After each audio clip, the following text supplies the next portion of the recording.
Today we're going to talk about the song Half the World Away by Oasis. We're going to break down the song, we're going to talk about some stuff that we might find interesting, so let's have a listen.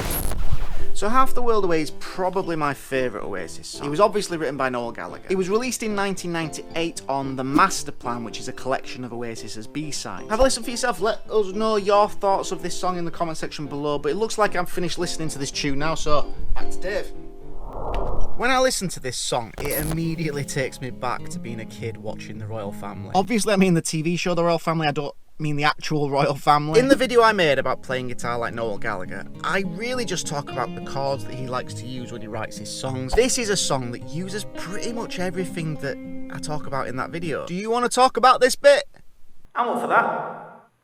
Let's have a look at this song then. So the song's in the key of C major. Now let's have a look at this verse part and the intro. It's the same thing at first. So it's a C major chord to an F major 7 chord. So it's essentially a 1 to a 4 chord. So an F major 7, all you have to do to play it is open E string, 1st fret B, 2nd fret G, and 3rd fret on the D string, and then you strum from the D string down. I personally like to replace where this D string is with my ring finger, with my little finger, and then have my ring finger play the A string at the 3rd fret. You could play it as a bar chord if you want to, you can play it as this shape that I'm doing, or you can play it as this little shape there. It's all still F majors or F major 7 chords. So next is the pre-chorus. It's a C major chord, then it goes to this C over B.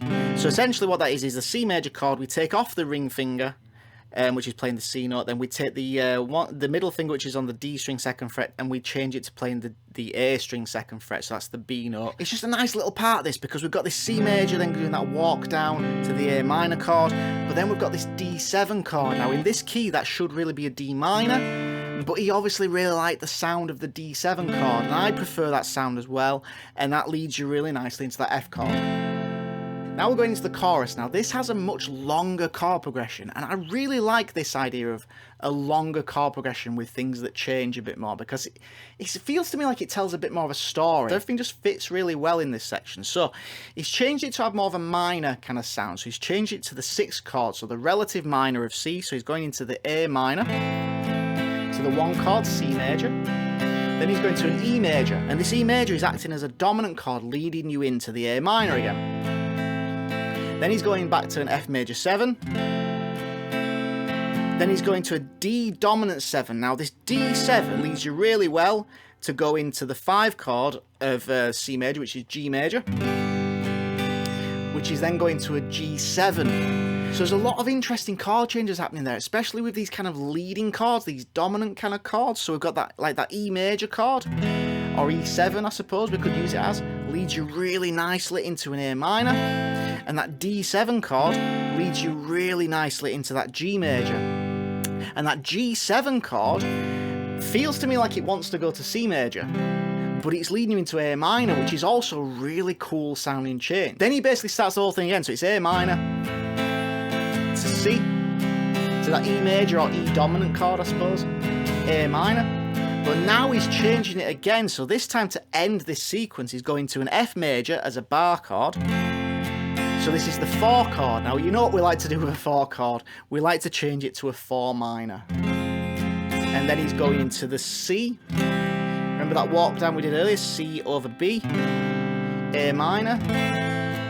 Then he's ending this full section with this D7 again to F.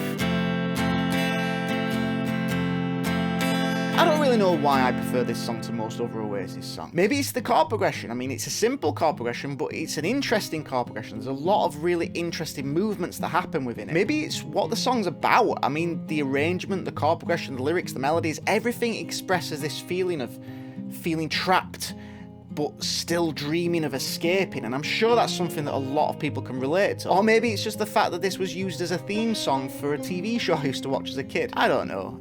All I know is that my opinion is that this is a good song.